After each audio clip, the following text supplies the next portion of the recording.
Bonjour et bienvenue dans cette petite vidéo dans laquelle je vais vous donner mon avis en ce qui concerne le choix de vos appareils, c'est-à-dire quel appareil acheter, où le trouver au prix le plus intéressant et quelles sont aussi les réparations qui vont vous coûter le moins cher, pour une raison ou pour une autre. Déjà pour commencer, au niveau des smartphones, moi je vous conseille plutôt en termes de marques, les marques chinoises en fait, parce que souvent ces marques-là, en fait elles sont moins chères étant donné que les pièces sont produites en grande quantité.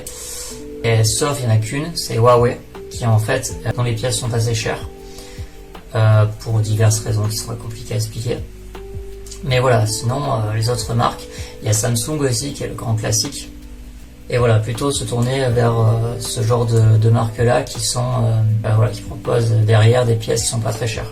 En termes d'ordinateur, je vous conseille de rester vraiment sur un ordinateur classique, c'est-à-dire pas d'écran tactile, pas d'ordinateur qui s'ouvre à 360, pas de tablette genre Surface ou Chromebook, etc.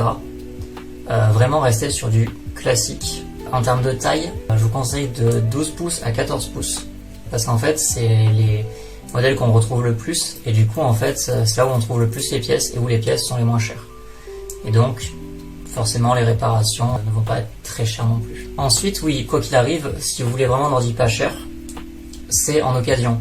Forcément, d'occasion, vous trouverez toujours des appareils moins chers. Et si vous le souhaitez, dans une prochaine vidéo, je pourrais vous parler des magasins, des marques qui vous proposent des appareils d'occasion de bonne qualité.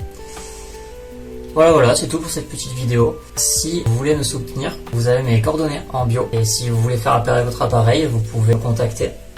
Et je vous proposerai la réparation le moins chère possible. Si vous avez besoin de conseils ou même des questions, n'hésitez pas. Ça permet de me soutenir et je pourrai continuer à faire des vidéos. Voilà, c'est tout pour moi et je vous souhaite une bonne journée.